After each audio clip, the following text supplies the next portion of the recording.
डरावनी हॉस्पिटल का सच।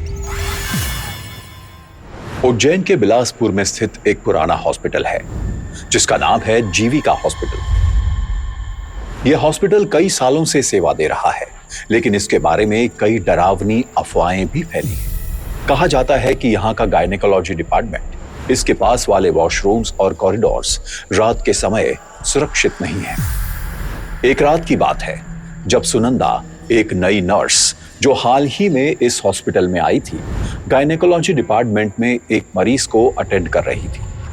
तभी अचानक उसे कॉरिडोर में किसी के रोने की आवाज सुनाई। इतनी रात को कौन रो सकता है, ये सोचकर वो आवाज के स्रोत को तलाशने के लिए कॉरिडोर में चली गई। कॉरिडोर में गूंजती रोने की आवाज सुनंदा के दिल की धड़कनें बढ़ा रही थी, लेकिन उसे वहां कोई नहीं दिख रहा था। वह धीरे धीरे उस आवाज की ओर बढ़ी जो उसे कॉरिडोर के एक छोर से आ रही थी। कॉरिडोर के अंत तक पहुंचने पर भी कोई इंसान दिखाई नहीं दिया। डर के मारे सुनंदा का शरीर ठंडा पड़ने लगा और जब उसने पीछे मुड़कर देखा तो लगा जैसे कोई उसके पीछे खड़ा हो। अचानक कॉरिडोर की लाइट्स फ्लिकर करने लगी और फिर अचानक से बंद हो गई। सुनंदा को लगा जैसे कुछ बहुत गलत हो रहा है। रोने की आवाज और तेज हो गई थी और जब उसने हिम्मत करके पीछे देखा तो एक औरत दीवार के पास बैठी हुई थी। वह औरत पेशेंट के कपड़ों में थी और दीवार को नोचते हुए बार बार रोते हुए यही कह रही थी, मेरे साथ गलत हुआ मेरे साथ। सुनंदा के पैरों तले जमीन खिसक गई। वह जैसे जड़ हो गई थी, समझ नहीं पा रही थी कि क्या हो रहा है। डर के मारे उसका शरीर कांप रहा था।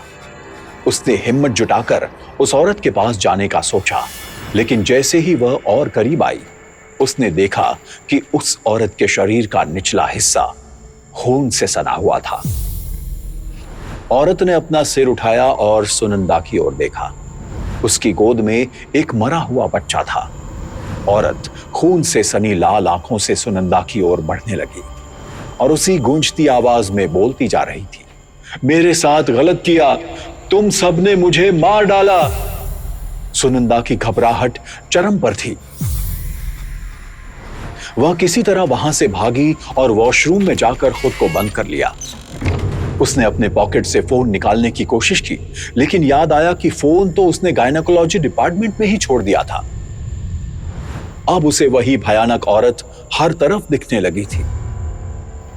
अचानक वॉशरूम के दरवाजे पर जोर से खटखटाहट हुई और फिर से बंद हो गई। सुनंदा की नजर वॉशरूम में लगे शीशे पर पड़ी और उसे वहां वही औरत खून से लथपथ खड़ी नजर आई। सुनंदा डर के मारे पलटी, लेकिन पीछे कोई नहीं था। अब उसे लगने लगा कि वह पागल हो रही है। किसी तरह उसने हिम्मत जुटाई और बाहर निकलने का फैसला किया।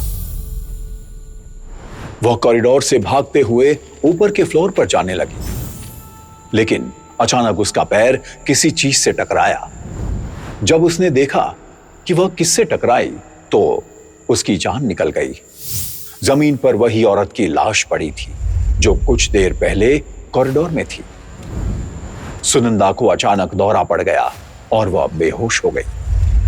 अगली सुबह जब उसकी आंखें खुली तो वह खुद एक मरीज की तरह बेड पर लेटी थी। उसकी नसों में ड्रिप लगी थी और कई नर्सें उसके आसपास खड़ी थी। सुनंदा ने सभी को रात की घटना बताई, लेकिन किसी ने उस पर विश्वास नहीं किया।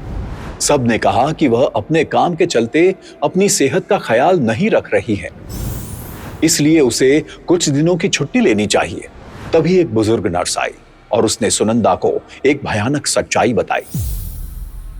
20 साल पहले दिया नाम की एक महिला को प्रेगनेंसी के आखिरी हफ्तों में अचानक असहनीय दर्द हुआ था, जिसके चलते उसे हॉस्पिटल में भर्ती कराया गया था। जटिलताओं के कारण दिया की फैमिली को बताया गया कि वे या तो दिया या उसके बच्चे में से किसी एक को ही बचा सकते हैं। फैमिली ने बच्चे को बचाने का फैसला किया, लेकिन ऑपरेशन में दिया और उसके बच्चे दोनों की मौत हो गई। कुछ समय बाद दिया के घर में भीषण आग लग गई, जिसमें उसका पूरा परिवार जलकर मर गया। उस दिन से कई लोगों ने दिया की आत्मा को इस हॉस्पिटल के गायनेकोलॉजी डिपार्टमेंट में भटकते देखा है। यह सब सुनकर सुनंदा के होश उड़ गए। उसने तुरंत अपनी नौकरी छोड़ दी और किसी दूसरे हॉस्पिटल में नाइट शिफ्ट लेना भी बंद कर दिया। तो आपको क्या लगता है, जीविका हॉस्पिटल सच में हॉन्टेड है? कैसी लगी आपको यह कहानी? हमें जरूर बताइए।